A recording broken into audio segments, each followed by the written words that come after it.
আপনারা নিজ নিজ জায়গায় থাকুন, প্রয়োজনীয় দিক নির্দেশনা দেওয়া হবে। আপনাদের উত্তেজিত উদ্বেলিত হওয়ার কোনো কারণ নেই। মহান রাব্বুল আলামিনের একান্ত মেহেরবানিতে আমাদের প্রোগ্রাম আলহামদুলিল্লাহ শুকরান আলহামদুলিল্লাহ কাসীরান। সম্মানিত ভাইরা, আপনারা সম্মানিত ভাইরা, আল্লাহ রাব্বুল আলামিনের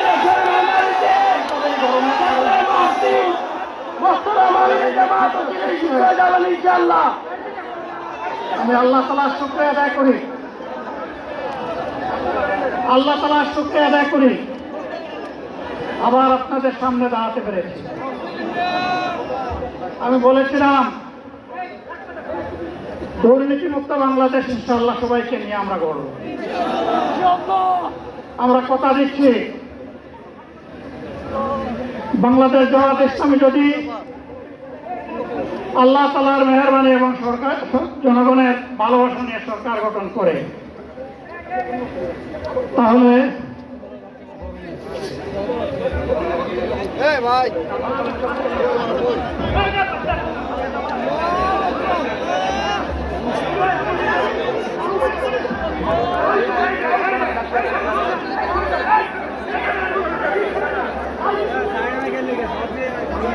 আপনারা নিজ নিজ জায়গায় অবস্থান করুন।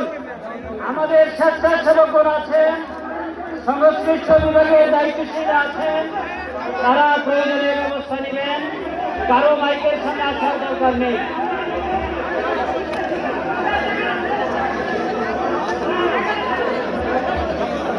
আপনারা অবস্থান করুন নিজ নিজ জায়গায়।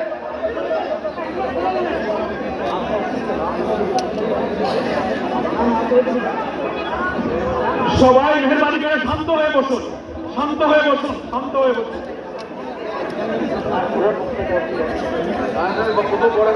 আপনারা সকলে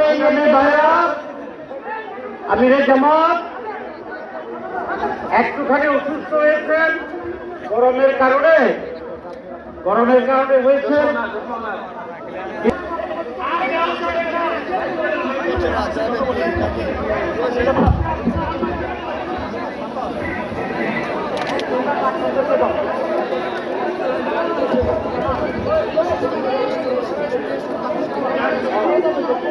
আপনারা নিজ নিজ আসনে উপবেশন করুন। সংগঠনের দায়িত্বশীলগণ প্রয়োজনীয় দিক নির্দেশনা দেবেন। আপনাদেরকে নিজ নিজ জায়গায় অবস্থান করার জন্য অনুরোধ করা হচ্ছে।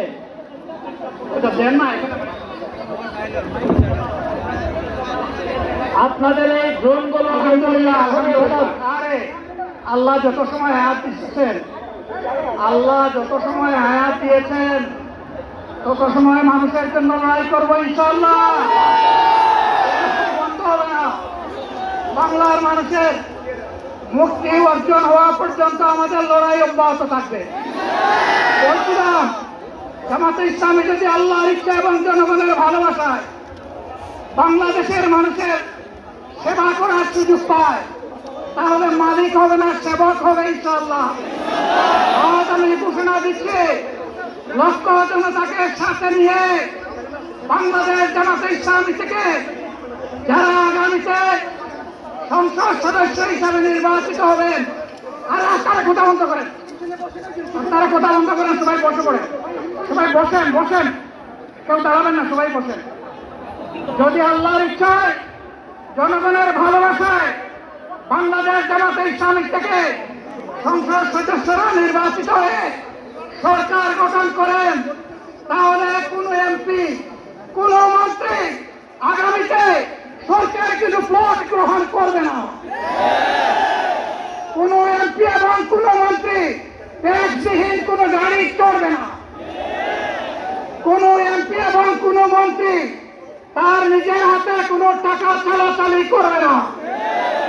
কোন এমপি এবং কোন মন্ত্রী যদি তার নির্দিষ্ট কোনো কাজের জন্য বরাদ্দ পেয়ে থাকেন, কাজ শেষ হওয়ার সাথে সাথে বাংলাদেশের 18 কোটি মানুষের কাছে তারা তার প্রতিবেদন তুলে ধরতে বাধ্য হবে।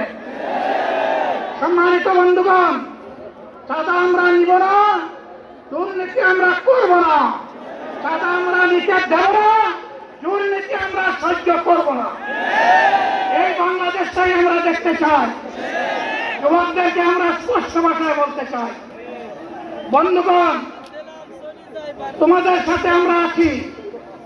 আমি আজকে জামাতের আমির হিসাবে এখানে কথা বলতে আসিনি। আমি এসেছি বাংলাদেশের 18 কোটি মানুষের একজন হয়ে কথা বলতে।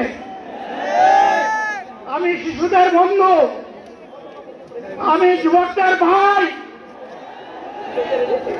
আমি বয়স্কদের সহযোদ্ধা, আমার ভোটদের আমি ভাই। সুতরাং তাদের মুক্তির জন্যেই আমি দায়িত্ব নিয়ে আসতে এখানে দাঁড়িয়েছিলাম। আল্লাহর ইচ্ছা শরীর আমাকে সাময়িকভাবে সহযোগিতা করে না, এটাও আল্লাহর ইচ্ছা যে এখন আল্লাহ আমাকে কথা বলার সুযোগ দিচ্ছেন। আমি বলতে চাই, বাংলাদেশের নির্দিষ্ট কোন শ্রেণীর মুক্তির জন্য আমাদের এই লড়াই নয়। রাস্তার একজন পরিচ্ছন্নতা কর্মী, চা বাগানের একজন শ্রমিক,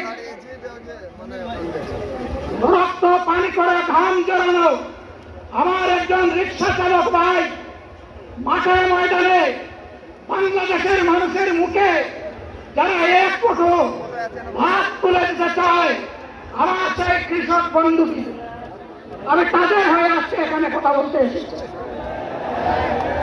আমি কোনো অভিযোগ শ্রেণীর হয়ে এখানে কথা বলতে আসিনি।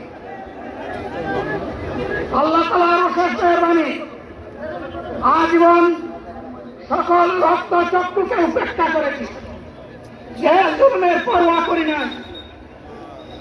আমার আফসোস, 24 সালে জাতিকে মুক্তি দিতে গিয়ে যারা জীবন দিয়ে শহীদ হলো, আমি তাদের একজন হতে পারলাম না।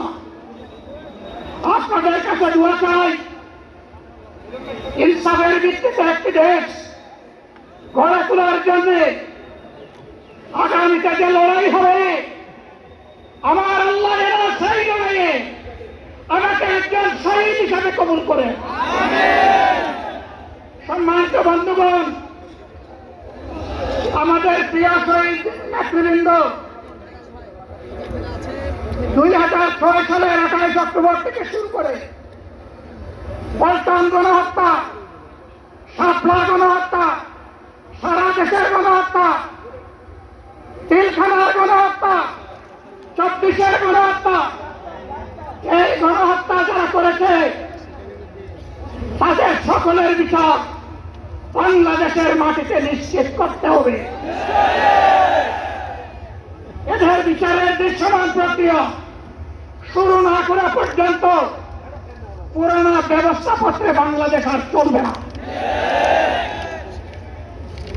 এতগুলো মানুষ এমনি এমনি জীবন চায় নাই, জীবন দিয়েছে জাতির মুক্তির জন্য। যদি বস্তাপতা পুরানা সব কিছুই টিকে থাকবে, তাহলে কেন তারা জীবন দিয়েছিল? যারা ওই বস্তাপচা ব্যবস্থাপনায় বাংলাদেশকে আবার করতে চান, তাদেরকে আমরা বলি, জুলাই যুদ্ধ করে যারা জীবন দিয়েছে, আগে তাদের জীবনটা ফিরত এনে দেন।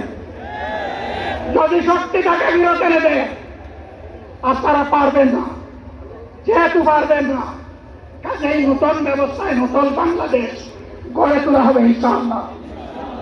শিশু, কিশোর, যুবক, মা, বোন, শ্রমিক, ছাত্র, জনতা, ব্যবসায়ী, সবাইকে যেই দেশ, যেই সংবিধান, যেই রাষ্ট্র নিরাপত্তা দিতে পারবে, সেই নতুন বাংলাদেশ আমরা গড়ে তুলতে চাই।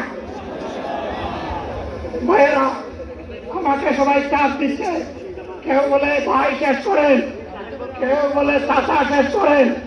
আমি তাদেরকে নিশ্চয়তা দিয়ে বলছি, আমার মুখ আমার আল্লাহ নির্ধারিত সময় থেকে 1 সেকেন্ড আগে হবে না, এবং হায়াত যা দিয়েছেন তার 1 সেকেন্ড আগেও আমি যাব না। অতএব মহান আল্লাহর কাছে আবারও তৌফিক চাই। আপনাদের কাছে যে কষ্ট হয়েছে, আপনারা, আমি তো এখানে শান্তিতে বসাচ্ছিলাম, আর চতুর্দিকে শুধু দৃষ্টি বুলাচ্ছিলাম। কি কষ্ট হচ্ছে আমার ভাইদের। প্রিয় ভাইরা, এই কষ্ট আল্লাহর জন্য। এই কষ্ট কার জন্যে? আল্লাহ আল্লাহ তাআলা আপনাদেরকে তার উপযুক্ত জায়গা দুনিয়া দিবেন, আখিরাতে দিবেন। আপনাদের এই ত্যাগের বিনিময়ে নতুন বাংলাদেশ আমরা পেয়ে যাব। আসুন সেই নতুন বাংলাদেশের জন্য একবার স্লোগান দিয়ে শেষ করি। নারায়ে তাকবীর। আসসালামু আলাইকুম ওয়া রাহমাতুল্লাহ।